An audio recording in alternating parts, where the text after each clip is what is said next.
Halo teman-teman, kembali lagi dengan gue Vesa Blow, pembawa acara yang tampan dan baik hati. Ya, macam biasa gue bakal merekomendasikan anime-anime yang keren untuk kalian. Dan rekomendasi kali ini adalah anime romance dengan karakter utama dan main heroinnya yang berbeda ras atau spesies. Ya, mungkin udah banyak anime yang macam itu. Dan kita ambil aja lah salah satu contohnya yang anime legend lah, seperti anime Inuyasha. Kalian mungkin udah pada tahu tentang anime itu, dan ya mungkin yang seumuran dengan gue udah pernah nonton anime itu di TV pas zaman-zaman dulu lah. Mungkin wibu-wibu pemula mungkin nggak tahu lah tentang anime Inuyasha, ya kan, kekerenannya, dan ya meskipun grafiknya yang kurang bagus lah untuk zaman sekarang. Pada zaman dulu itu, zaman-zaman gue kecil tuh udah keren banget grafiknya tuh, cok. Dan ya, gue bakal ngerekomendasikan anime-anime yang kerennya macam itulah teman-teman. Tapi jangan lupa like, comment, dan subscribe-nya. Dan kita langsung ke list pertamanya aja, karena ngebacot itu susah banget lah. Capek banget dah. Ini dia list pertamanya. Doukyonin wa Hiza Tokidoki Atama no Ue, yang bisa diterjemahkan sebagai teman sekamarku kadang-kadang di kakiku, kadang-kadang di kepalaku, adalah sebuah anime movie 12 episode yang tayang pada musim dingin 2019.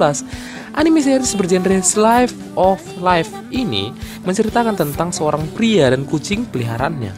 Ceritanya manis banget dan bikin gue kagak puas dengan cuma 12 episode aja, teman-teman. Berharap ada kelanjutannya deh. Kisah kucing dan pemiliknya ini memang selalu bikin gue jatuh hati lah. Apalagi di anime ini ada sudut pandang dari kucing itu sendiri. Jadi kita sebagai penonton bisa tahu bagaimana pemikiran si kucing mengenai majikannya. Ya, mungkin beberapa dari kalian berpikir, ini kok masuk dalam rekomendasi bang? Padahal kan nggak beda rasa atau apa. Ini kan udah manusia sama hewan. Menurut gue sih masuk-masuk aja. Cuman pandangan gue ya berpikir ya kalau ini anime keren juga, dan ya ada sisi romantisnya juga lah dalam cerita anime ini. Jadi gue rekomendasikan Plastic Memories. Siapa lagi yang gak tahu tentang di anime? Kalaupun belum tahu ataupun gak kenal, mungkin dia baru jadi wibu. Dan ya, kalaupun tetap gak kenal juga karena kalian udah lama jadi wibu, ya mungkin karena di anime udah lama banget rilisnya. Ya, tapi siapapun yang tahu dan ingat dengan di anime cuma karena satu hal pastinya. Animenya sad ending. Iya, kalau kalian tahu ya, Plastic Memories ini bisa dibilang sebagai anime yang cukup menguras air mata jika kita mendalami ceritanya. Di sini karakter utama kita yang bernama Tsukasa Mizugaki, ia direkomendasikan untuk bekerja di sebuah perusahaan penciptaan humanoid atau robot berwujud manusia, yakni Sion Artificial Intelligence Corporation atau SAI Corp. Di sini SAI Corp memproduksi humanoid yang dinamai Givitia. Givitia sendiri memiliki usia yang sudah ditentukan, yakni 81.920 jam atau sekitar 9 tahun 4 bulan. Givitia nantinya akan dibeli oleh manusia entah sebagai pekerja maupun teman hidup. Bila Givitia telah mendekati masa habis usianya, maka SAI Corp akan mengambil serta menginstal ulang Givitia tersebut. Ya, dari sini saja kalian mungkin udah tahu lah tentang anime. Bagi yang belum nonton, tonton anime. Karena anime menguras air mata banget. Jadi siapkan tisu ya teman-teman. Jadi di sini intinya main hero kita itu adalah sebuah Givitia yang masa hidupnya ya ntar lagi habis. Jadi ya disitulah drama-drama mereka dimulai. Karakter utama kita jatuh cinta dengan ya sebuah humanoid lah, dan habis usianya mati gitu doang.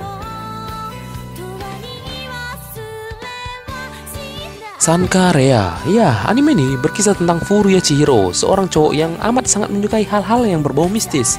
Saking cintanya dia sampai berkeinginan untuk berpacaran dengan zombie. Tapi suatu hari, kucing kesayangannya yang sangat mantap banget dan sangat disayanginya mati. Furuya pun berusaha menghidupkan kembali kucingnya tersebut dengan ilmu ramuan yang tertera di buku tentang zombie yang dimilikinya. Ya, sejak saat itu si Furuya ini pun terus melakukan semua penelitian di laboratorium gedung tua. Dan di tempat itulah Furuya pun bertemu dengan Rea, wanita yang sangat cantik jelita, namun dikekang oleh ayahnya sendiri. Ya, kalian bakal tahu lah kalau kalian nonton animenya. Pertemuan itu pun menjadi awal mula hubungan antara Furuya dan Rea. Tonton aja nih anime, susah juga ngejelaskan. Yang penting kalian bakal suka dengan romansa anime ini. Dan ya, yang tentang horor dan supernaturalnya lah, mantap. Tasogare Otome Amnesia. Akademi Sekio selama 60 tahun telah dihantui oleh hantu yang dikenal sebagai Yuko, seorang wanita muda yang cantik yang meninggal secara misterius di basement gedung sekolah tua. Tanpa memori akan kehidupannya atau kematiannya, Yuko mendirikan sebuah klub investigasi supranatural yang bertujuan untuk mencari jawaban atas kematiannya. Di sini, karakter utama kita yang bernama Teichi Nia adalah laki-laki yang bisa melihat Yuko. Ya, meskipun si Yuko ini adalah hantu dan juga dipercayai oleh si Yuko untuk mencari jawaban atas kematian si Yuko ini. Ya, anime ini cukup mantep banget, horornya, misterinya, dan romansnya. Jadi gue saranin banget untuk kalian tonton, para pemula wibu sekalian.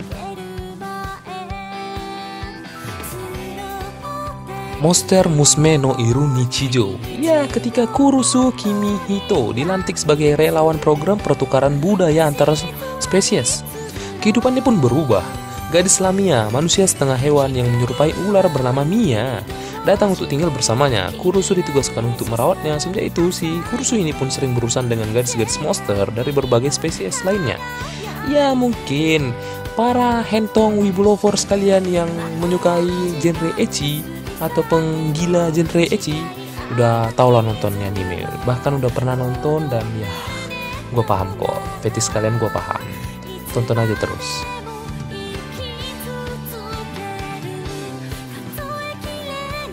Chibi Vampir Karen. Dikisahkan hiduplah sebuah keluarga vampir dengan anggota sepasang suami istri dan 3 orang anaknya yang pindah ke Jepang sekitar 2 abad yang lalu dan menjalani kehidupan di sana. Dari semua anggota keluarga tersebut, hanya Karin saja yang anak kedua yang terbiasa berkegiatan di siang hari, layaknya manusia. Dia bersekolah dan memiliki kerja part-time untuk membayar sewa rumah. Walaupun dia tinggal bersama orang tuanya sendiri, dia harus bayar uang sewa juga, kan bangke keluarganya. Kehidupannya sih normal-normal saja, rahasianya pun tetap terjaga dan tidak ketahuan. Tapi, semenjak kedatangan Kenta Usui, murid baru di kelasnya, Karin mengalami gejala aneh, yaitu seolah-olah darahnya bergejolak. Rasa haus darah yang biasanya bisa ditahan, kini tidak bisa dilakukannya lagi. Agar rahasianya tidak ketahuan, maka sekuat tenaga pun dia mencoba menghindari si Kenta Usui ini. Tapi sayang seribu sayang, namanya juga anime, rupanya tempat kerja part-time-nya si Karin ini sama dengan kerja part-time-nya si Kenta. Ini anime mantap banget komedinya dan romansnya. Tonton anime, keren kok. Okami to Kouseiryo. Graf Lawrence adalah seorang pedagang yang selalu berpindah tempat untuk menjual dagangannya. Pada malam hari, saat akan memulai perjalanannya, ia menemukan seorang gadis tanpa busana dengan telinga dan ekor serigala tertidur di gerobaknya. Gadis itu bernama Holo, dewa panen yang bersembunyi untuk kembali ke rumahnya yang dirindukannya. Dimulailah kisah perjalanan seorang pedagang sederhana dan gadis serigala ke utara untuk pulang ke tempat asalnya. Gue rekomendasikan banget untuk kalian tonton, karena ini anime rekomendasi banget lah, recommended lah ya teman-teman. Dan jarang ditonton orang dan jarang direkomendasikan. Padahal romansnya dan ceritanya lumayan mainstream dan keren banget lah. Ya, mungkin cuma itu aja yang bisa gue tampilkan di video kali ini. Dan jangan lupa like, komen, dan subscribe-nya ya. Dan kalau bisa share juga kepada teman-teman wibu kita yang ada di seluruh dunia. Kalau di Mars ada, kirim juga lah, oke? See you, bye-bye.